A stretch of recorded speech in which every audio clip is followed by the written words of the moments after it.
Real estate sector کو tax net میں لانے کے لیے فائلرز اور نان فائلرز کے لیے ٹیکس شرح بڑھانے پر غور۔ روزنامہ جنگ میں شائع رپورٹ کے مطابق ذاتی غیر منقولہ جائیداد کی تاریخ تبدیل کرنے پر بھی غور۔ مختلف شہروں میں ریئل اسٹیٹ کی قدر کے گوشواروں میں بھی اضافہ کیا جا سکتا ہے۔ 5 کروڑ تک کی مالیت کے جائیدادوں پر 3%، 7 کروڑ تک 4% اور 10 کروڑ کی جائیدادوں پر 7% ٹیکس جائیداد بیچنے والوں سے لیا جائے گا۔ یہ بھی زیر غور ہے کہ کیپٹل گینز کو آمدنی میں شامل کیا جائے۔ افراد کے معاملے میں اس طرح کے گینز کو جائیداد سے آمدنی کے تحت اور کارپوریشنز کے معاملے میں اس طرح کے گینز کو کاروبار سے آمدنی کے تحت شامل کیا جائے۔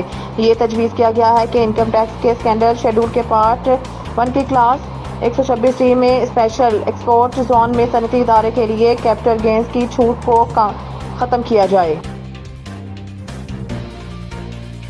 نیب ترمیم کیس کی براہ راست سماعت سیاسی مقاصد کے لیے استعمال ہو سکتی ہے۔ سپریم کورٹ کی جانب سے جاری تحریری حکم نامے میں کہا گیا ہے کہ خیبر پختونخوا حکومت کی جانب سے عدالتی کارروائی براہ راست دکھانے کی درخواست دی گئی اور درخواست میں ایک جواز یہ پیش کیا گیا۔ دیگر کیسز کے مقابلے میں اس کیس کی عدالتی کارروائی براہ راست نشر نہ کرنا امتیازی سلوک ہے۔ کے پی حکومت کا جواز حقائق سے منافی ہے کیونکہ بہت کم مقدمات کی کارروائی براہ راست دکھائی گئی۔ تحریری حکم نامے میں کیا گیا ہے کہ کچھ مقدمات کی براہ راست نشریات دکھائی گئی لیکن بعد میں انصاف کے تقاضوں کو مد نظر رکھتے ہوئے نشریات روک دی گئی۔ خیبر پختونخوا حکومت کی درخواست میں کوئی قانونی نقطہ بیان نہیں کیا گیا ہے اور یہ بھی نہیں بتایا گیا ہے کہ خیبر پختونخوا حکومت کی بنیادی حقوق سے کیسے انحراف کیا جا رہا ہے۔ پی ٹی آئی ٹویٹ سے انکار کرے یا پھر اپنی نااہلی تسلیم کرے۔ گورنر کے پی گورنر خیبر پختونخوا فیصل کریم کنڈی نے گورنر پنجاب سردار سلیم حیدر کے ہمراہ لاہور میں رہنما پیپلز پارٹی عزیز الرحمان چند کی رہائش گاہ پر ان سے ملاقات کی۔ اس موقع پر میڈیا سے گفتگو کرتے ہوئے فیصل کریم کنڈی کا کہنا تھا کہ سیاسی جماعتوں کو ملک بحرانوں سے نکالنے کے لیے کردار ادا کرنا چاہیے اور مسائل حل کرنے کے لیے پارلیمنٹ ہی بہتر فورم ہے۔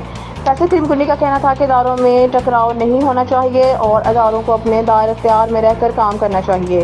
وزیر اعلیٰ کے پی کے حوالے سے بات کرتے ہوئے ان کا کہنا تھا کہ علی امین گناپور کے ساتھ محبت انشاءاللہ چلتی رہے گی۔ انہیں کھانے کی دعوت دی ہے لیکن شاید وہ کچھ ہچکچا رہے ہیں۔ گورنر کے پی فیصل کنڈی کا کہنا تھا کہ کل تک بانی پی ٹی آئی کی ٹویٹ ان کے اکاؤنٹ پر موجود تھی، وہ یا تو ٹویٹ سے انکار کرے یا پھر اپنی نااہلی تسلیم کرے۔ ایک سوال کے جواب میں فیصل کریم کنڈی کا کہنا تھا کہ آپ سوشل میڈیا کے خیبر پختونخوا کو دیکھ کر چیزوں کا اندازہ مت لگائیں، میرے ساتھ آئیں، میں آپ کو گورنر ہاؤس سے خیبر پختونخوا دکھاتا ہوں۔ نیپرا کے الیکٹرک کو بہترین کارکردگی والی کمپنی قرار دے دیا۔ ہیلتھ، سیفٹی اور انوائرمنٹ رپورٹ برائے سال 2024 میں کے الیکٹرک کو بجلی کے شعبے کی سب سے بہترین کارکردگی والی کمپنی قرار دیا گیا ہے۔